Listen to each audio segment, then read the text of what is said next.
A beautiful forest, like something out of a picture book. Idyllic scenes with the cutest creatures.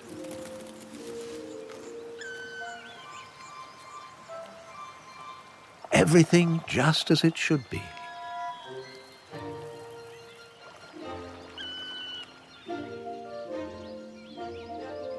Flora and fauna in perfect balance. This pristine, unspoiled environment. But what's this? Naked trees peeling apart? What on earth is attacking our forests? And who can save them? Calling Dr. Woody.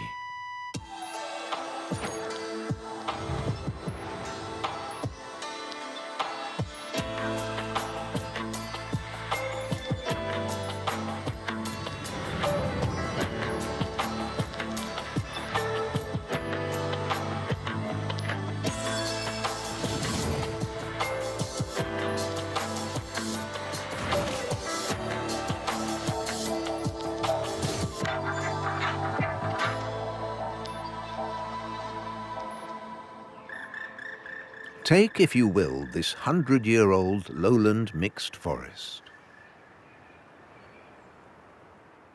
Viewed from above, it looks fine. But many trees are just skeletons. The animals are leaving. Dead trees litter the forest floor. But help is at hand. And it comes from an unexpected quarter. This is Dr. Great Spotted Woodpecker. Look at his beak and his powerful bill. This is Dr. Earthworm, blind but bold. Then there's Dr. Squirrel, what she does with nuts. And as their leader, Dr. Black Woodpecker.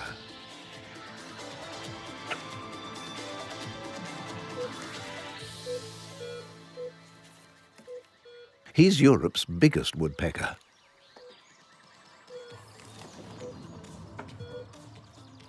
We'll call him Dr. Woody. Because he heads the crack ER team, the Doctors of the Woodlands.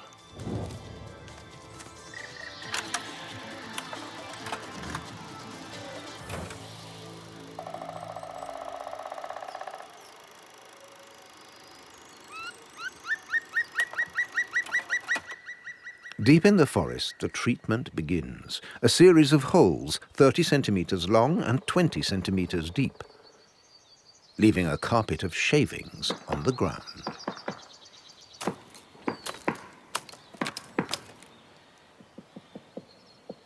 This is radical surgery by an expert who would rather amputate a limb than let an infection take hold.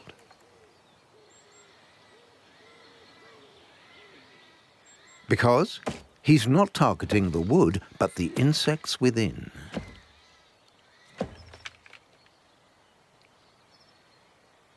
Beneath the bark, there's an infestation. A high-tech scan shows the damage. And Dog Woody has identified some of the culprits, carpenter ants. Their relentless tunneling has turned the pith into air.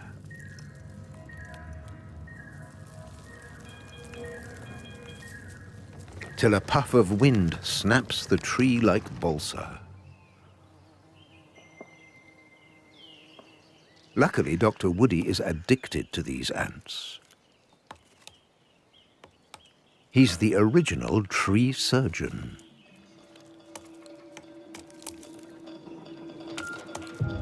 And his treatments don't stop there.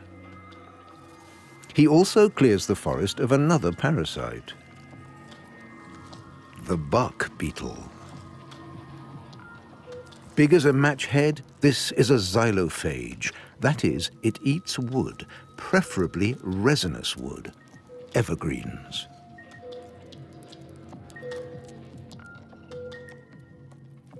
To reach the beetles, Dr. Woody developed a remarkably precise procedure. First, he uses his beak to remove the tree's outer covering.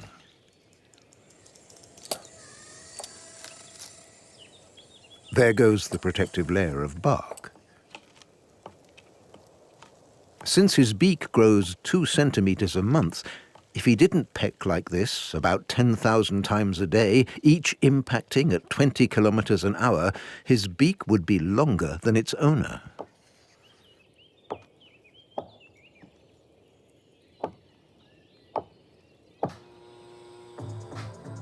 But the real miracle, with each peck the eyelids close just before impact, so his eyeballs don't pop out.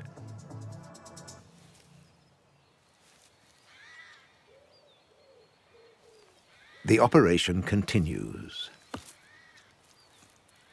as the tongue comes into play. The beak enters the pith, and the tongue becomes a sticky probe that extracts the bark beetle larvae.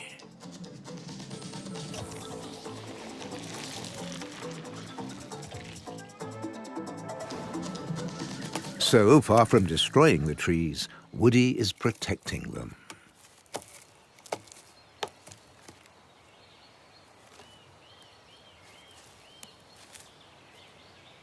And if we follow Dr. Woody on his rounds, we'll see what other members of his team do.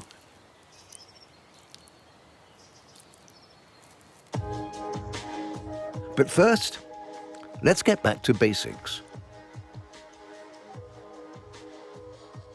This is a healthy mixed forest with deciduous and coniferous trees. This combination promotes both resilience and biodiversity. There's also a mix of generations. The elders raise the young trees.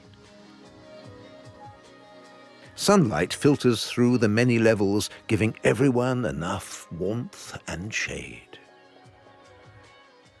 Trees grow old and die. Even underground, they play their role in the forest habitat.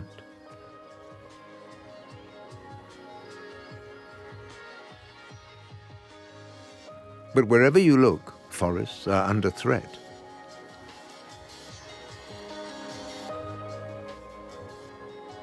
In some places, tree mortality is up 50% in a decade. Here's the thing, though. At the same time, the black woodpecker has thrived. Over the years, it has vastly increased its spread. A century ago, Woody was more of a snow prince.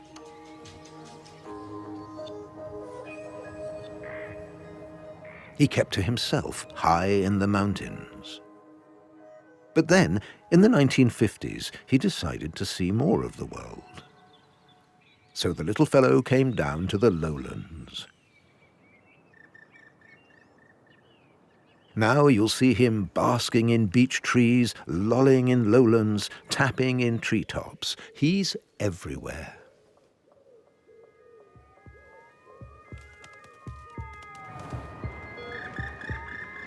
And a single black woodpecker can look after over 400 hectares of forest.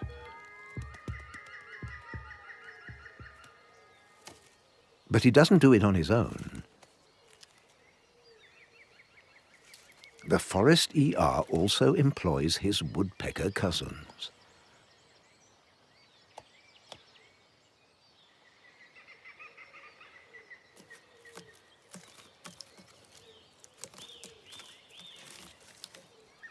We really should watch how they work. Because all woodpeckers are poster birds of evolutionary adaptation.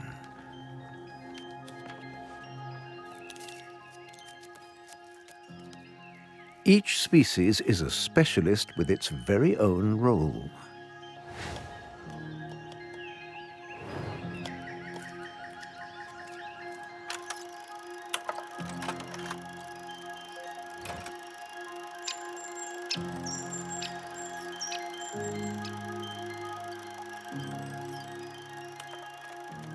The great spotted woodpecker is most common.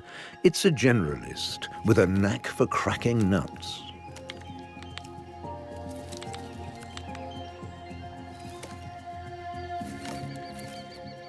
It's not to be confused with the lesser spotted woodpecker. This featherweight delicately pecks on high branches and twigs.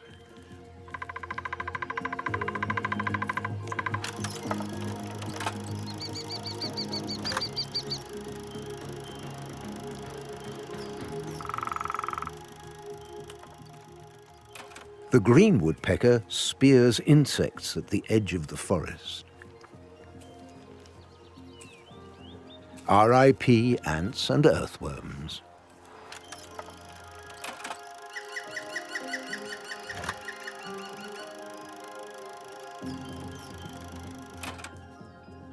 Each one does its own thing in its own space and keeps to itself, often in the territory of the black woodpecker.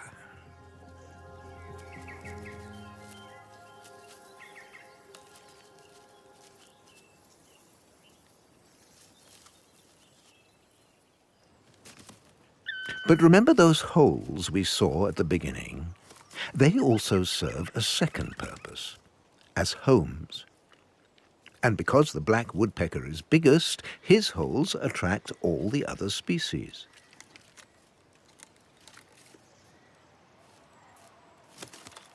The green woodpecker is house hunting.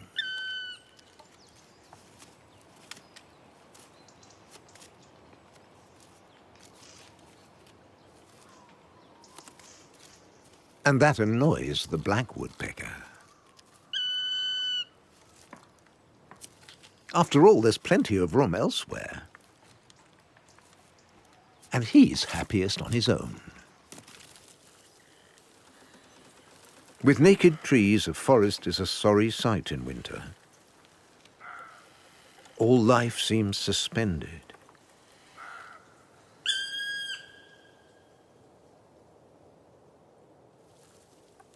The patient is in a coma.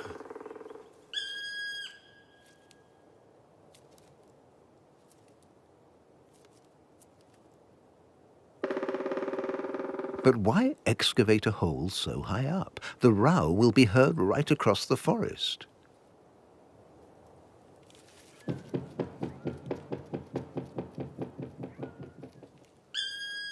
Seems rather desperate behavior. What exactly is the point?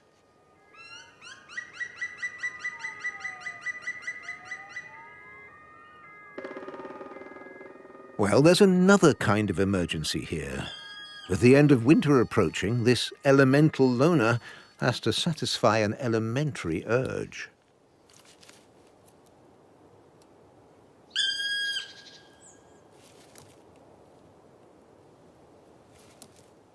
He's calling for a mate, a twilight serenade.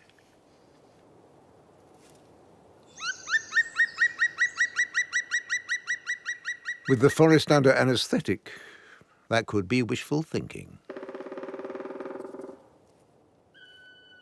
Was that a reply? A female? Here's how you can tell. He struts about with his big red beret.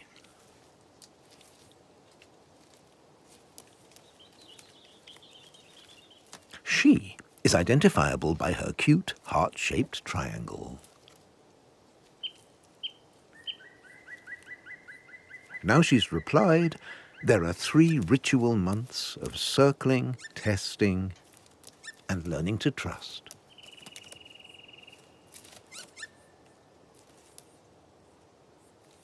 All the while, the couple inspect the black woodpecker's properties, looking for the best accommodation.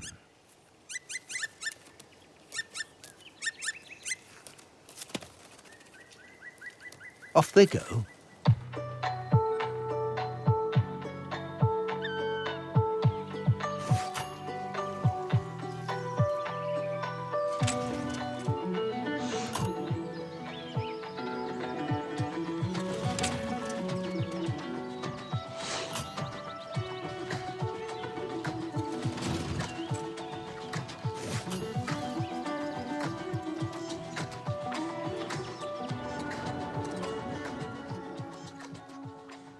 The ideal apartment is at a fine, broad beech tree.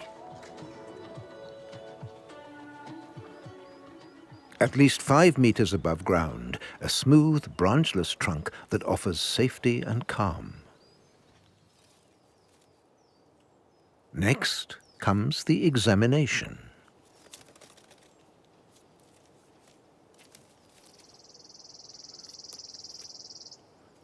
Tucked in his hole, the male lightly taps the walls,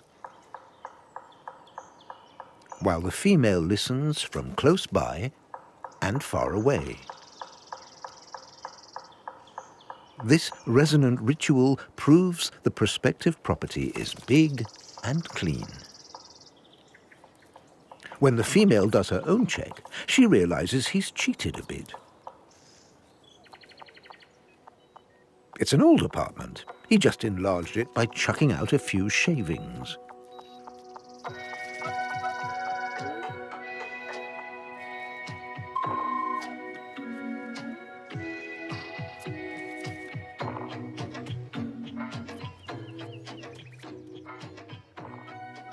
Cheeky, but clever. It'll do.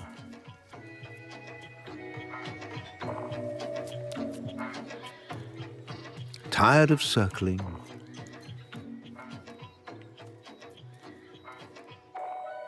They mate.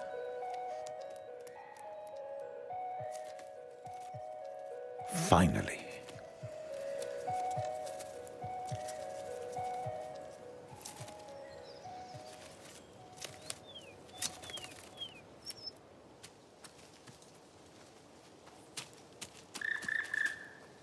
That couple went for an older property. Others start from scratch.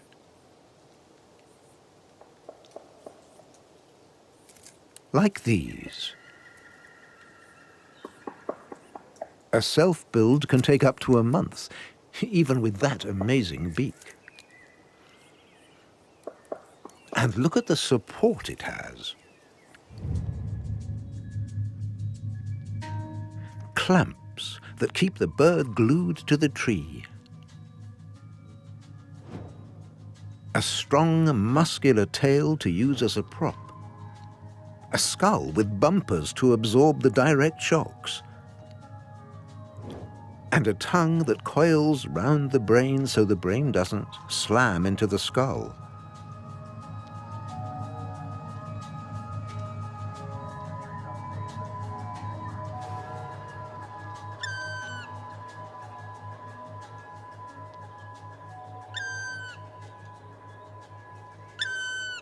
To show the work is done, he casually tips the last shavings into the void.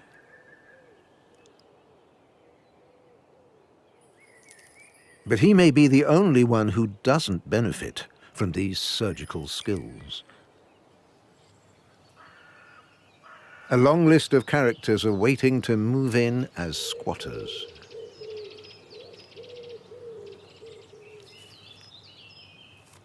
Top of the list? The stock dove.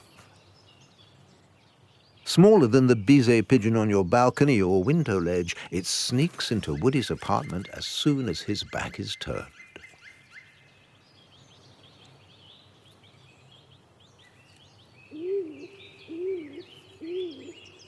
And the others, look out for the starling, the Eurasian nuthatch, the boreal owl, swarms of bees, even hornets.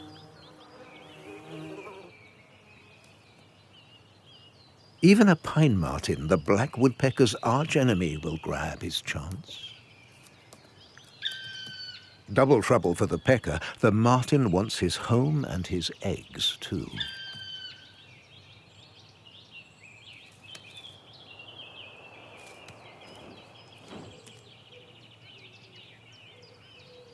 By curing the trees and providing accommodation, the black woodpecker is a keystone species for a healthy forest.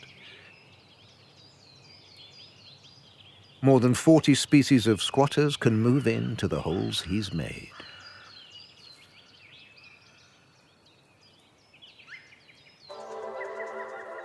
So, a black woodpecker is the best news to perk up a sick forest.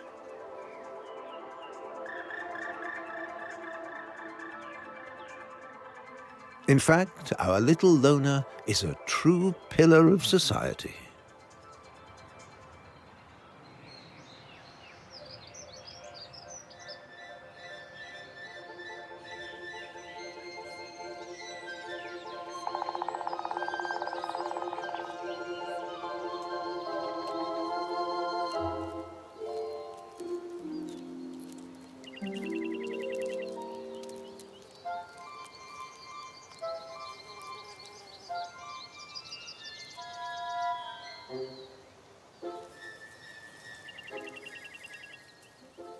Look! It's a miracle. The forest awakes, cute little songbirds twirling all over. Life trembling everywhere you look. Is the forest suddenly well again?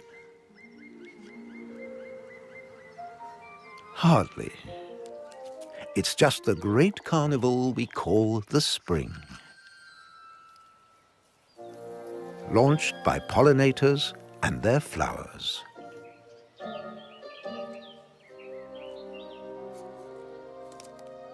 Not an easy time for Woody. He has to keep his feathers clean and his eyes peeled.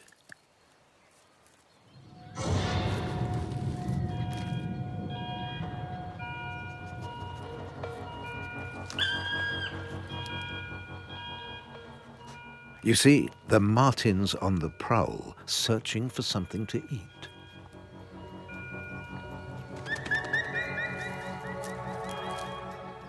But luckily, Dr. Woody has seen him. Just in time to sound the alarm.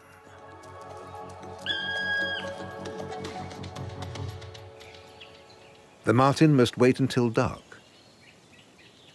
And Dr. Woody can return home to brood on 3 eggs his mate laid in April. The parents take it in turns, signaling to each other at the top of their voices to avoid closer contact. It's not surprising, really.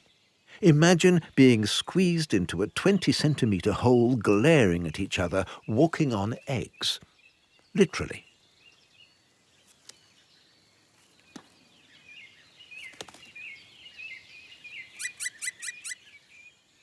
Getting out as often as possible, the female only broods 6 hours a day. And while the male looks after the nest, conditions outside are worsening. It's not a pretty sight.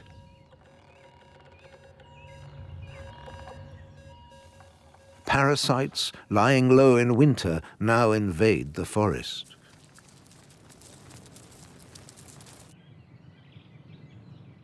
Many trees don't bounce back with the spring.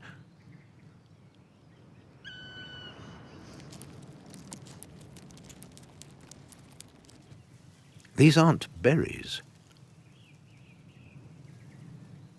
They've been left behind by parasitic larvae feeding on the leaves. And look at this. In summer, leaves falling like in autumn. What does it mean? Longer days bring more suffering. The heat of the sun stimulates the tree's immune system.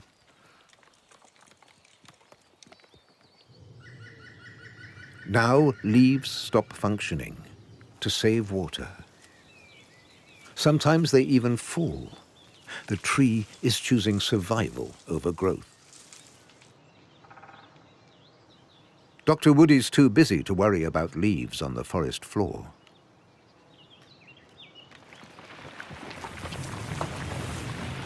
He defers to an expert in digestive medicine, Lumbricus terrestris, Dr. Earthworm.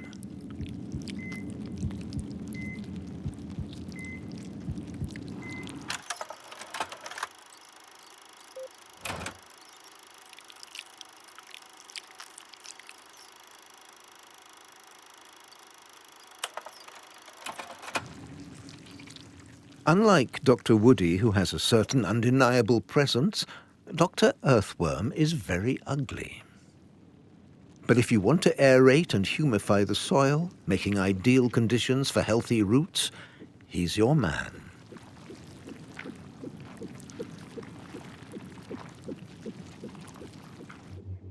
There's a whole band of invertebrates in the shadows, dedicated to cleaning up the forest floor. Some love Dr. Woody's wood fragments, some prefer leaves or organic waste.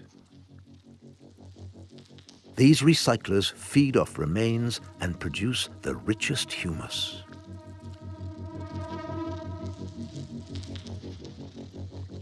Dr. Earthworm eats his body weight every day, manufacturing manure on an industrial scale.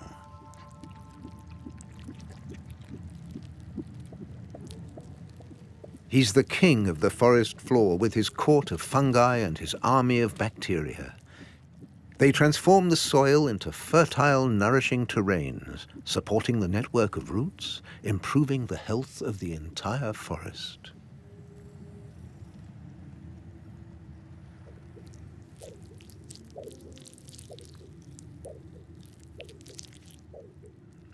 In their different ways, Doctors Woody and Earthworm cooperate for a healthy forest. One speeds the recycling of dead wood, the other composts fertile soil.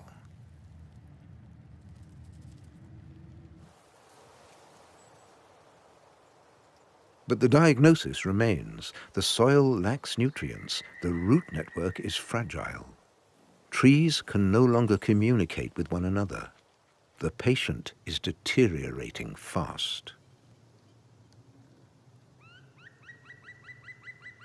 And now, we come to the forest's greatest enemy, our own love of order, of planting to exploit.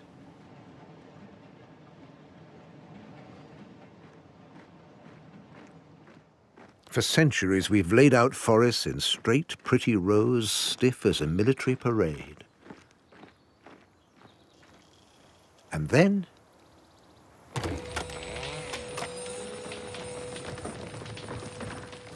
we cut them down. We may know more about pruning than Dr. Woody, but we're light years away from knowing how to manage complex ecosystems. It's like using a chainsaw for a scalpel. Pure carnage. And now the patient is on the operating table hoping for a miracle cure.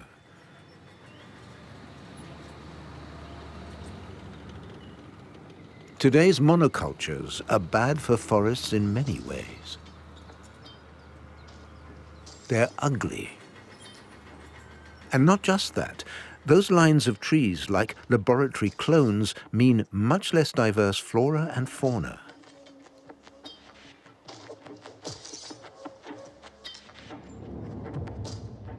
Where they're cut down, the soil is suddenly exposed to the full heat of the sun. And since there's no root network left to catch the rainwater, it washes out of the soil, taking all the nutrients with it.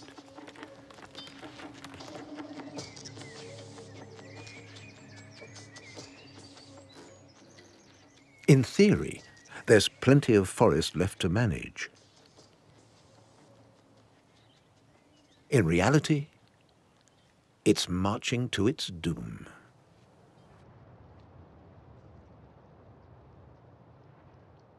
All right, maybe that's a bit strong.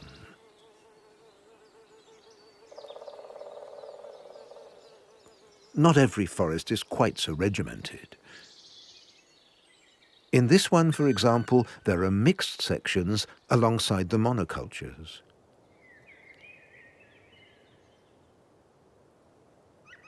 That combination makes them a little less exposed to pathogens. Biodiversity helps keep forests strong.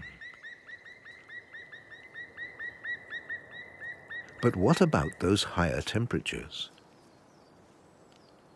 Dr. Woody may protect while Dr. Earthworm nourishes. But another forest medic is needed for rebirth. She can be found both on the ground and in the trees.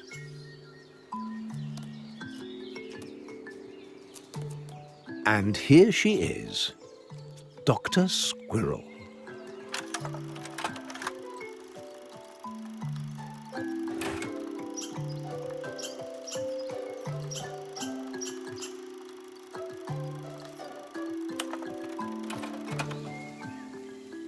As you might expect, they don't always see eye to eye. In fact, last year, fur and feathers flew.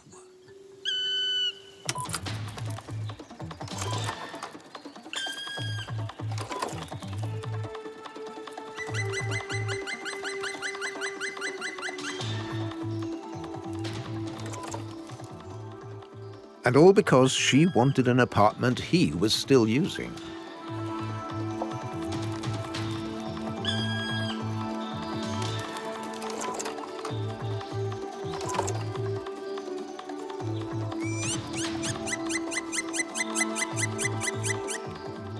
Looks like he won that time.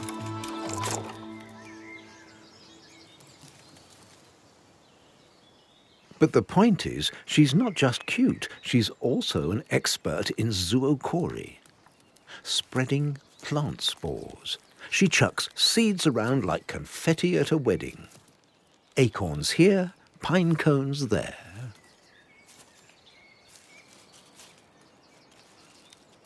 And she famously remembers nearly 3,000 food stores. But we're interested in her failures.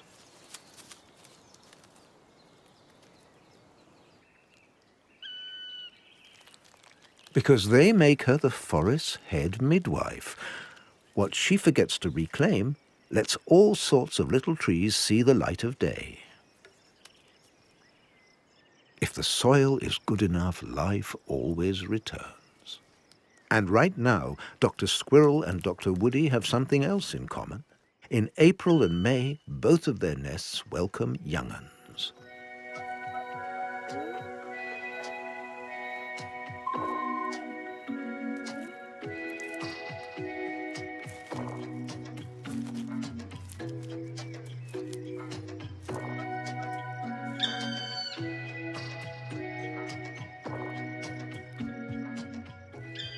Dr. Woody's chicks could hatch any time now, but he and his exhausted partner might sleep through it.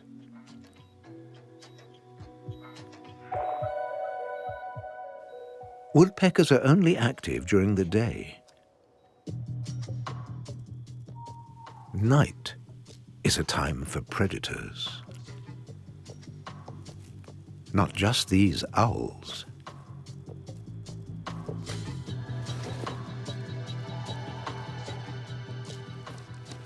This is something much bigger. They're giant bats. Harmless for woodpeckers, unless they fold those half-meter wings into one of Woody's old tree holes.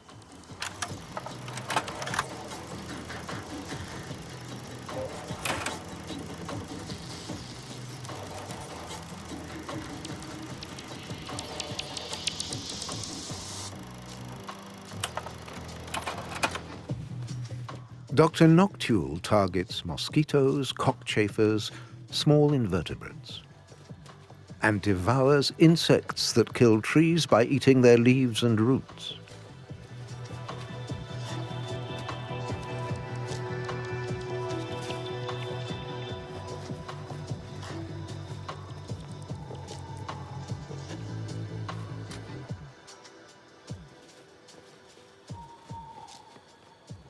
It's dawn. Who who will be up first.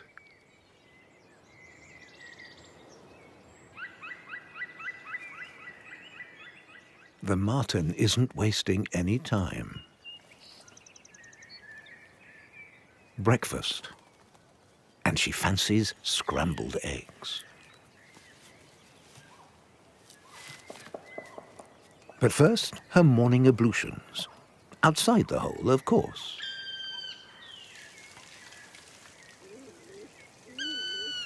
For the forest's feathered parents, that'll be enough to bring on a heart attack.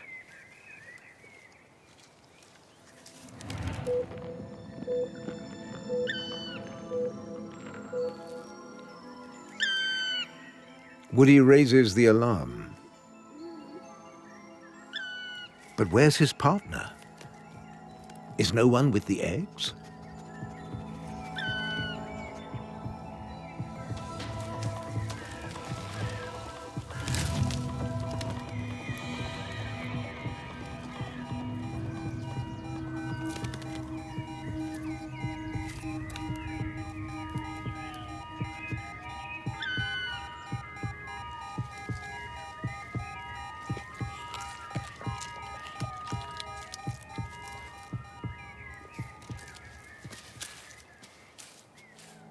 These eggs weren't the woodpeckers, but the stock doves. But pigeons can raise 3 broods in a year. So they get another chance.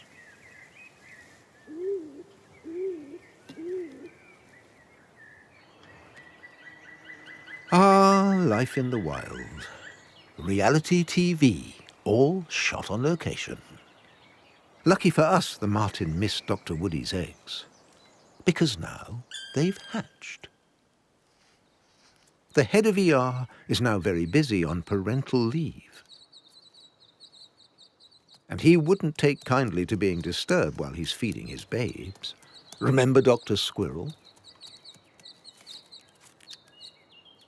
Meanwhile, the forest's arch-enemy has been breeding too.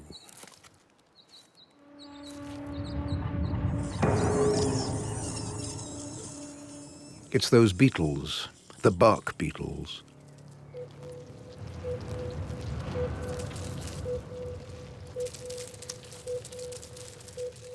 They're only a couple of millimeters long, but they can destroy a whole forest. They take over a weakened conifer, dig tunnels beneath the bark, eat the wood, and multiply.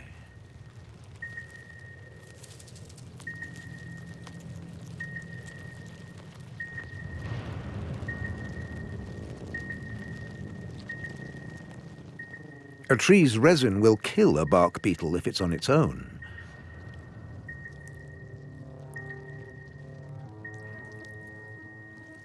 But when they invade in force, then the tree will be gnawed to death.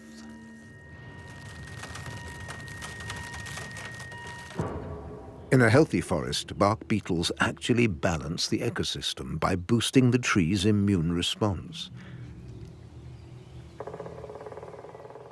Trees that don't survive enrich the soil by decomposing.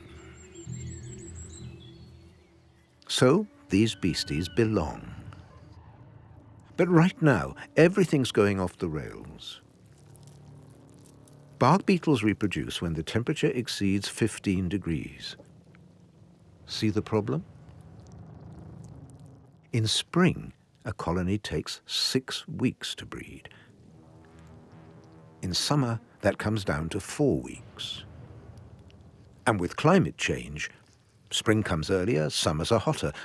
Do the math. Instead of 1 generation a year, bark beetles can produce 3. More reproductive cycles, more bark beetles, multiples of multiples. With the inevitable result.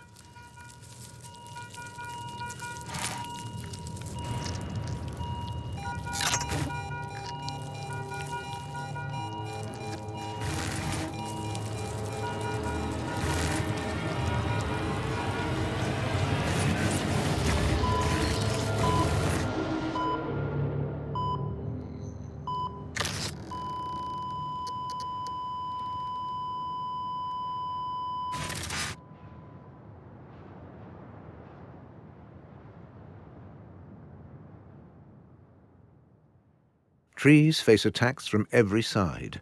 Droughts cause water stress, poor nutrition from the soil, fire and storm damage.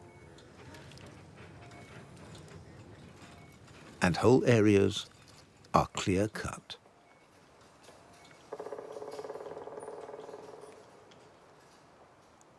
When you factor in wholesale exploitation and global warming, bark beetles are the coup de grace. But this is where Dr. Woody comes in again.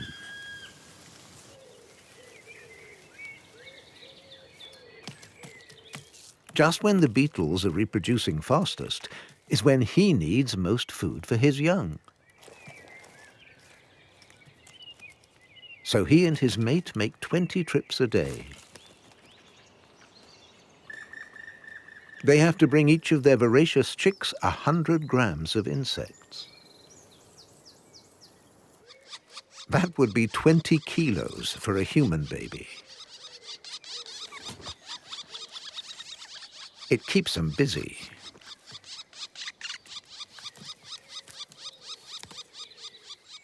As they inject bark beetles and larvae straight down the chicks' throats.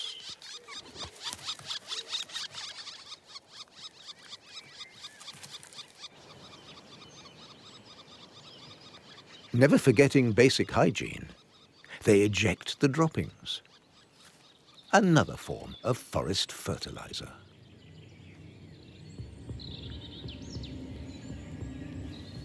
But don't get too complacent.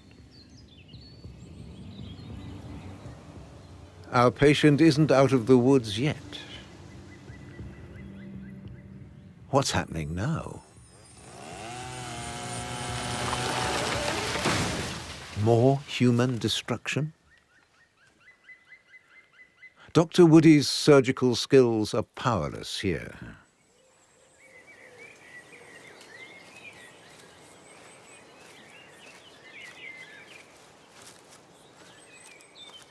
Has he come to survey the damage?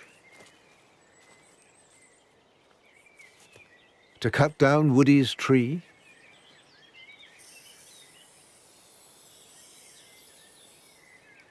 But what's he doing?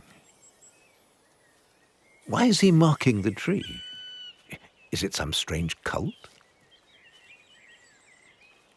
Better check the young. Should they get ready to move?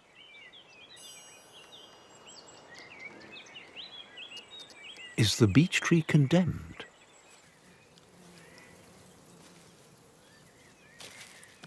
No, it's protected, reserved for biodiversity. This is a new approach, gentle forestry. It keeps healthy trees along with all their inhabitants to help the forest recover and thrive. And it clears dead trees. Just protecting the best.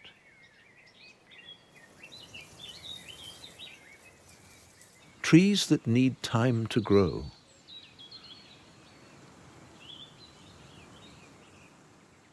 Woody's beech tree is a fine example. To reach the prime of life, it'll need another 100 years. But the truth is, Dr. Woody might love to live in a beech forest, but our medical miracle worker has to settle for monocultures ravaged by bark beetles and ants.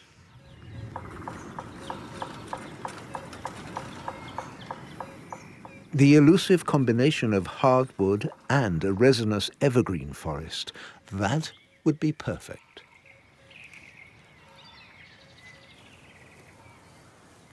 But woodies can live everywhere. That's why they are everywhere.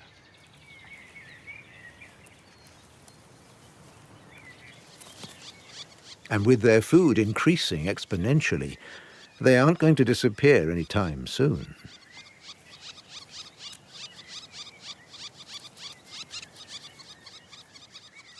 It's May, and they're 6 weeks old. For 10 days now, they've been able to poke their heads out to claim their daily morsel.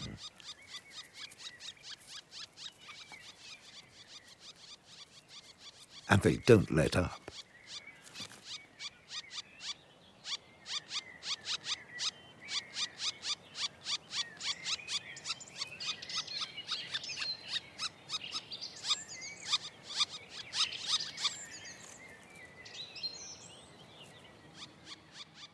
They could get annoying, especially for their parents, who've been serving them non-stop. Some drastic action is needed. How can they tempt them out of the nest?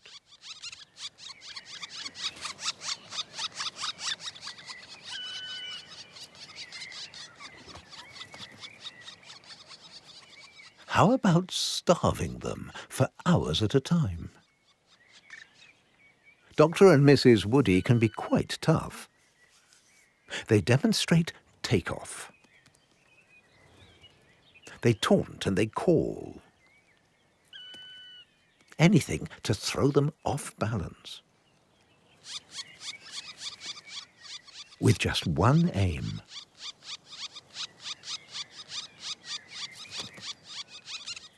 To get them to take that leap into the void. And finally quit the nest.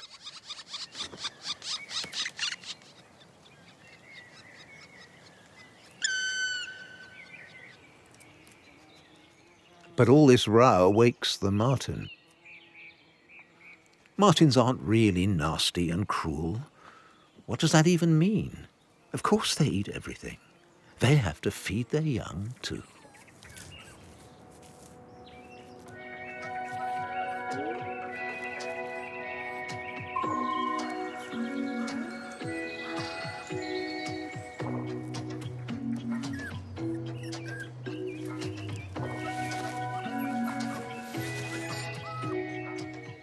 In fact, in the final analysis, the forest ecosystem just about still works. The links of the chain hold together, and at the end there are predators just as there should be. And Woody is part of it.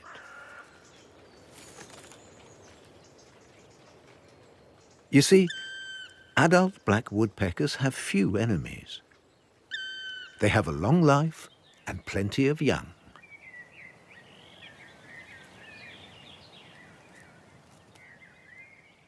It's a success story.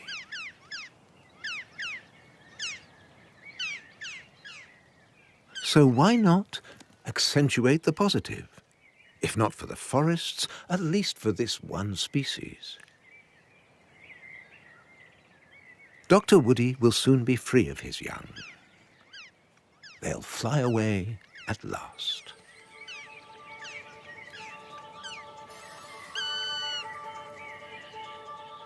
Traumatized by their parents, those future little solo Dr. Woodies find the courage to go out into the world.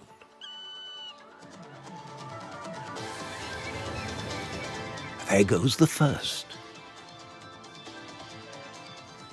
And then the others pluck up courage.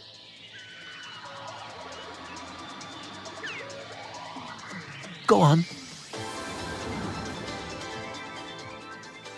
And so they disappear into the forest. Actually, they're not quite as easy to spot as we made out. But you'll know when they're there. You'll hear if they're building, signaling, courting, or operating.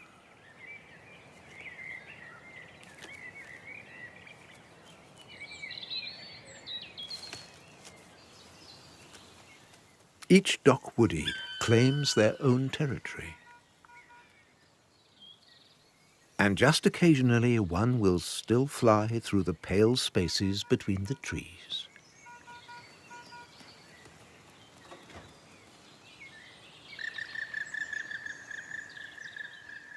In truth, though, Dr. Woody plays only a small part in healing the forests. Their well-being depends more on what we do than what a bird does. But that doesn't mean we want him to stop. You do your best, don't you, Woody? Woody?